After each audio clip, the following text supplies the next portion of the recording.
Bonsoir à tous. Un poids lourd couché sur l'autoroute. Samedi, un poids lourd transportant des bouteilles d'eau s'est renversé sur la bande d'arrêt d'urgence après l'éclatement de l'un de ses pneus.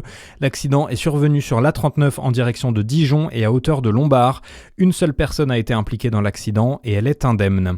Du nouveau dans l'affaire du jeune homme retrouvé défenestré à Dijon, le bien public a appris qu'il s'agirait d'un suicide. Pour rappel, un jeune homme de 26 ans avait été retrouvé sans vie au pied d'un foyer rue du Pont des Tanneries.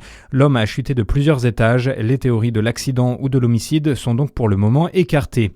2 véhicules ont brûlé dans la nuit à Fontaine-lès-Dijon.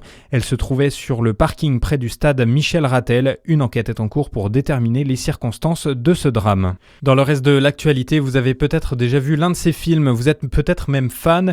Le monde du cinéma perd une icône après la mort de Brigitte Bardot. L'actrice française avait 91 ans. Elle a notamment joué dans Le Mépris de Jean-Luc Godard ou encore Et Dieu créa la femme de Roger Vadim.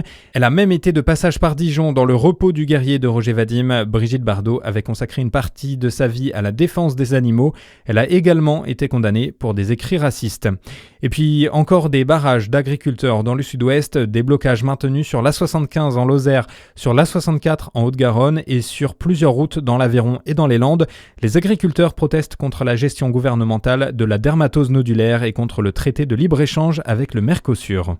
C'est peut-être là que vous allez chercher votre pain ou vos viennoiseries. L'enfarineur de Saint-Gilles va représenter la Bourgogne lors de la finale nationale de la meilleure boulangerie de France sur M6. La Saône-et-Loire sera donc à l'honneur au sein de cette célèbre compétition télévisuelle.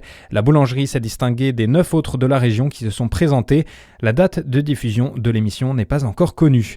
Et on peut dire qu'ils n'ont pas froid aux yeux. Le 10 janvier prochain, les bénévoles du Secours catholique et de la Croix-Rouge du Jura prendront un bain glacé au lac de Chalain.